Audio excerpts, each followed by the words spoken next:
শিক্ষিত মানুষকে যদি আপনি মূল্যায়ন না করেন, আমি মূল্যায়ন না করি, তাহলে এই দেশে শিক্ষিত মানুষ জন্ম নেবে না। মনে রাখবেন, যে জ্ঞানী মানুষের কদর করতে জানে না, সে দেশে কিন্তু জ্ঞানী গুণী জন্ম নেয় না। শিক্ষা প্রতিষ্ঠানে যদি শিক্ষার প্রয়োজন না হয়, তাহলে কোন জায়গায় শিক্ষিত মানুষের প্রয়োজন আছে, এটা ডক্টর মিলন সাহেবের কাছে আমি এই শিক্ষামন্ত্রীর কাছে জানতে চাই। আপনাকে অবিলম্বে এই সিদ্ধান্ত প্রধানমন্ত্রী দপ্তরে দিয়ে পরিবর্তন করতে হবে। আপনি স্কুলে মূর্খ মানুষ, সন্ত্রাস, ইয়াবাখোর, মাদক ব্যবসায়ীকে স্কুলের সভাপতি নির্বাচন করবেন, আর আপনি স্মার্ট বাংলাদেশ আমাদের উপহার দিবেন, এই ভণ্ডামি আমাদেরকে শিখেন না। আমরা কিন্তু আপনার এই সিদ্ধান্তকে আমরা প্রত্যাখ্যান করছি। মাননীয় মন্ত্রী সাহেব, আপনার কাছে বিনীত অনুরোধ করে বলছি, এই সিদ্ধান্তটা পূর্ণ বিবেচনা করে আপনার আগের সিদ্ধান্তটাই পূর্ণবহাল রাখেন।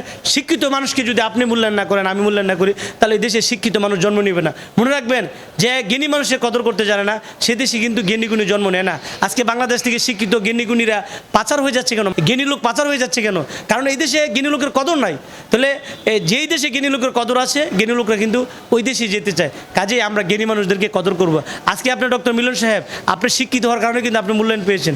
কাজেই অন্য শিক্ষিত মানুষদেরকে মূল্যায়ন করবেন, এবং শিক্ষা প্রতিষ্ঠানে সর্বোচ্চ শিক্ষিত, সুশিক্ষিত, সজ্জন, ব্যক্তিত্ববান, আদর্শবান, নীতিবান, ভালো মানুষের প্রয়োজন আছে। ভালো মানুষদেরকে এগিয়ে দেন, শিক্ষাকে মূল্যায়ন করুন, সমাজ এগিয়ে যাবে।